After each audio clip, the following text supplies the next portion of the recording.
Andito, Misteri Anak Jenderal, episode 47 bagian 1. Pak Kuku berharap sebagai orang yang dulu pernah mengabdikan setengah hidup dia untuk nama baik sang jenderal besar, di mana prestasi-prestasinya pernah sangat dihargai.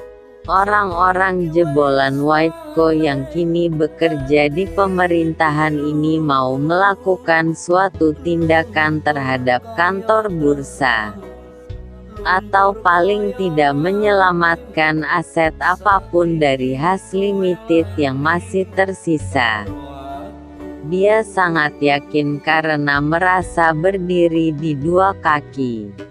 Nama baiknya masih amat dihargai oleh kekuasaan Jenderal Besar Burhanuddin Louis Ingenier Grignon Yoke pribadi atau kementerian-kementerian yang dikuasai partai-partai korup di bawah pemerintah yang mulia Presiden Harsono Wiradinata yang lemah. Dan kantor bursa itu hanya otoritas pelaksana yang tidak di bawah kendali siapapun. Hanya pelaksana yang bisa dikorbankan. Artinya kalau dia bisa mendapat dukungan dari orang-orang OJK, maka pegawai-pegawai bursa efek yang tak becus kerja itu bisa dipecat semuanya.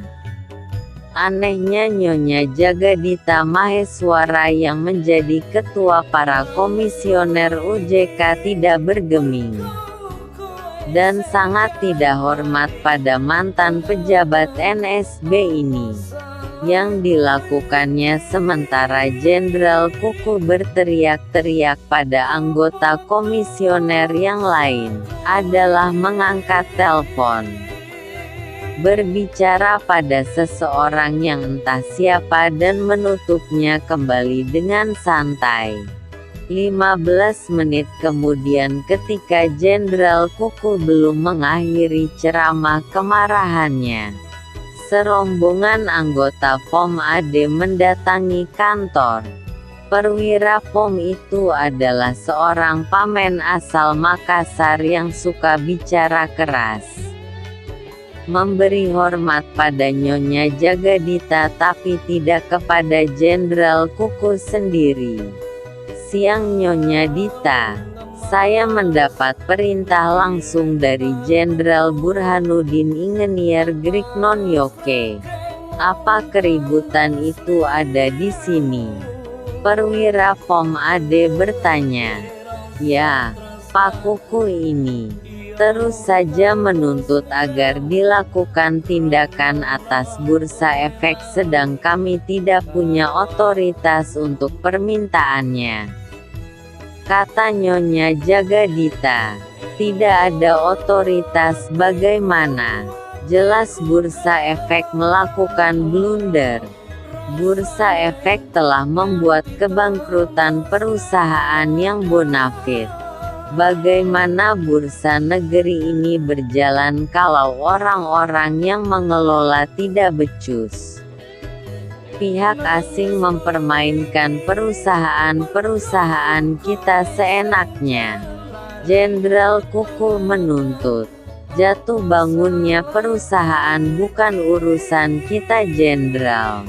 Urusan kita sekarang Anda ikut kami ke kantor untuk menjelaskan semua keributan ini, kata perwira POM AD.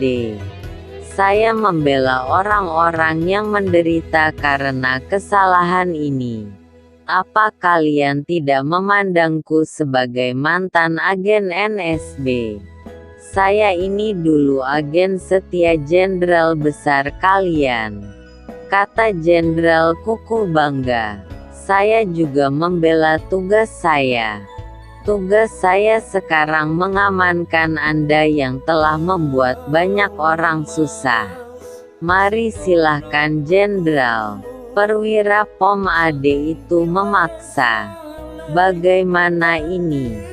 Kenapa semua orang tutup mata atas ketidakadilan nasib Has? Jenderal Kuku menatap semua orang dengan menghibah ketika sepasukan polisi militer itu membawa paksa keluar.